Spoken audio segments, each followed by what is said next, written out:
he harps on these terms of favoritism and partiality, because if we're truly egalitarian, we believe that all people have God's image in them, all people are created with worth, all people should be treated the same, then we cannot be partial or play favorites with anyone. It means that no matter what a person is or how they might appear, even the things in which they do, we have to treat them with love and respect. Favoritism, partiality become the most egregious vices of the spirituality of Jesus. For it assumes that others are more worthy than others, and that others may not be as worthy as ourselves. This assumption that some are more worthy than others may be America's worst vice, for it leads to a host of other evils that we see in our society. It leads to prejudice, discrimination, injustices towards whole groups, both individually and systematically, violence towards others. All these things in which, instead of treating them as less than, we should be treating them as same as our brothers and sisters who we love as much as we love ourselves, rather than as somebody who isn't deserving of the same rights as we are. When we hear people say, well, these people aren't citizens, or they came from another place, or they're threatening, or they're dangerous, all that is making the distinctions that James says we should not make if we're following the life of Christ. Yes, there are fearsome people out there in the world. I'll be the first to admit it. But to treat them in a way in which is less dignified, less affirming of their God-given worth, that is just wrong. It is wrong in Jesus' view. It is wrong in James' view. We have to, if we believe in the spirit of love and compassion for all peoples, whom God created us all the same, we have to have that compassion for each and every person. It doesn't matter what nation they come from. It doesn't matter their sexual orientation. It doesn't matter the pigment color of their skin. All the things that we use to separate us from in society, and we say, oh, well, I'm not sure about that person because of this. If you say that in any regard, put any descriptor at the end of that, you are not following the faith of Jesus Christ. And this is what James is telling us. Any times we show partiality at all, for any reason, that is not Jesus' way. Immigrants, black pigmented persons, brown pigmented persons, LGBT persons, the poor, people of other nations, Muslims, those with mental or physical challenges. We can name all the people, can we not, in whom we discriminate in this society. And Jesus and James would say, this is not following Christ. Favoritism and partiality reveal a lack of faithfulness to the thinking and practices of Jesus. It teaches us to prioritize people. These people are up here and these people are down here. And Jesus says we're all on the same level. It teaches us to justify different treatment to different people. It justifies us to fear certain people who we may see undesirable or unsafe. After 9/11 happened, the prejudice against Muslims increased dramatically because suddenly, or something in which a particular ethnic and religious group, few people from that, just a few people from that group did, we judged the entire people by that standard. I can tell you I've got Muslim friends who I would pit against any Christian I know for their goodness and their integrity. It is not what your religion is. It is not the color of your skin. It's not your nationality. It's what's in your heart that matters. Do we not know this? Have we not learned this lesson again and again? And yet somehow we, as a people, we keep on doing the same things that we've done before, judging other people. We fear certain people who we may believe can hurt us. And when we fear them, oftentimes we incarcerate them unjustly. The statistics of the number of people that we incarcerate in this country, predominantly brown and black-skinned people, when compared with other Western nations, is absolutely abominable. It is just wrong.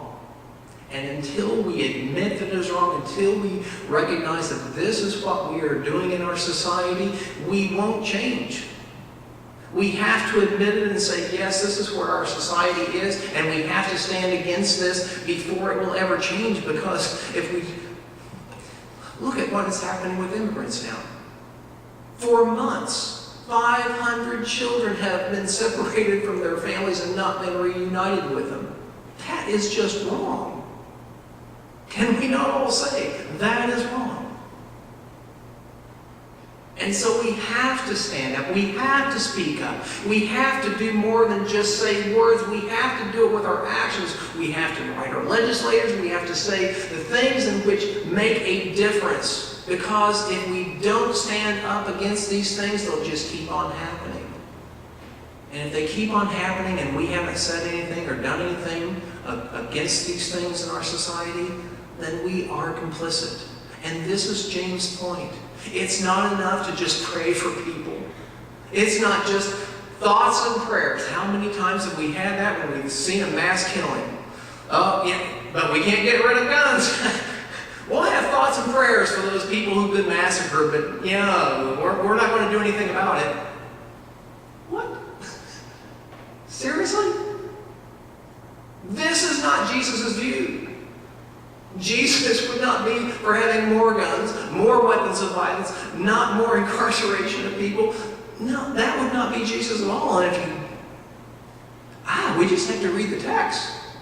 We have to read Jesus' words to see that that is where it is. But if we as people who profess Christ do not say the values in which we uphold, we really don't have them. Our faith is dead. That is James' point. If you don't do something about it, it's dead. You may say all the nice things to the world, but if you don't put it into action, it's dead. You're dead, spiritually speaking. James couldn't put it any more dramatically than he does. Those are his very words. I repeat, what good is it, my brothers and sisters, if you say you have faith and have not works? Can faith save you? He's asking a rhetorical question. No, it can't. If faith alone is what you're thinking is just having the right beliefs, that is not where it's at. If a brother or sister is naked and lacks daily food, and one of you says to them, go, be in peace, keep warm, and eat your fill, without doing anything to provide those things for the person, you're dead.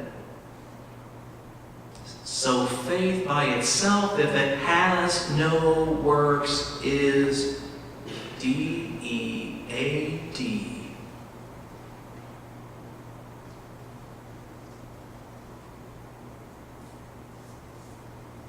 Anybody who says that we just need to be nice in this society when evil is happening all around us,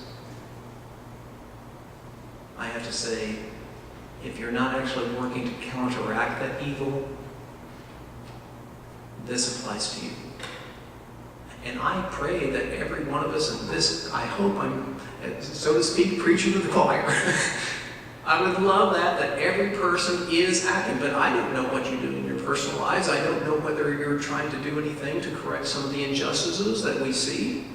But this is what we're supposed to be as Christians. So So I'm not reprimanding anyone. I'm just saying, if you're a follower of Christ, this is what we do as Christians. This is what it is to be a Christian. It's not about just coming to church on Sunday, hearing a, message that, makes you feel good.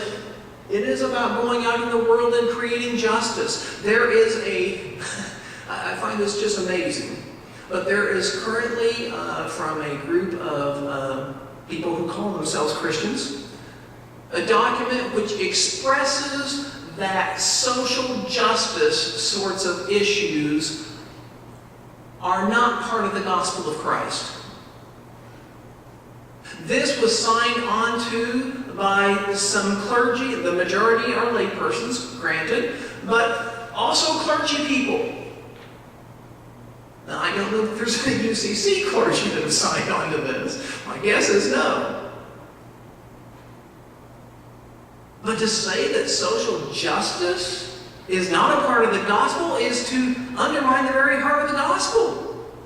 What did Jesus say was the most important thing? The golden rule. Do to others as they would have you do as you would have them to do unto you. Treat them not partially or with favoritism, anyone, but treat all people as equals. Christians who today treat the wealthier are more giving in our churches are also guilty of favoritism. How many times I've seen this in churches I've served. I can say that I haven't seen it in all the churches I've served. But I have seen this attitude in which, well, if somebody is a generous giver or donor, that person is given more clout than other people.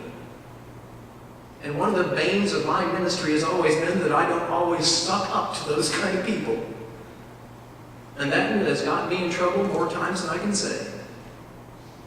But by God, I will stick to the gospel message of treating everybody equal regardless of how much they give. In fact, I make it a practice that I do not know how much any of you give. I have no clue, because that sets me up for being able to treat you the same regardless. But I can tell you that I've heard in meetings, people talk about, but you don't want to make this person upset because they give a lot to the church. Where is the gospel of saying what most important is following Jesus rather than appeasing those who give most? James stepped on toes and he didn't mind it, and the same should be preached in our churches today. It's not a matter of who gives most. Everybody should give what they can. But whether one is wealthy or not, whether one is able to give more or not, it shouldn't matter the way that we treat people. I heard one gentleman in one of the churches that I serve that actually he didn't get his way on something, and so he came to me and said, "I'd like to have a meeting with you, Pastor." And I said, "Okay." I treated him like anybody else. If you ask for a meeting, I'll have a meeting. And the person said to me, I give the most of anybody in this congregation. I said, "I did not know that." I don't know whether he's telling the truth or not. I don't know how he would know that. But he told me that, and he said, "I really believe that, this is where we are." And I said, "But wait a minute, our meeting, we all as a group, as a whole, we decide on this. So you're asking me to change the verdict of what everybody agreed upon?" He said, "If you don't, then I'll withdraw my funding." I tell you, those people who withdraw their funding because they're not getting their way, those are not the people that we ought to be trying to appease. It's those who are here and doing things every time that they are able to do so. That they're here no matter what, they don't withdraw their funds. Those are the folks that we need to appreciate. And I see a lot of you right here who do that very thing. God bless you.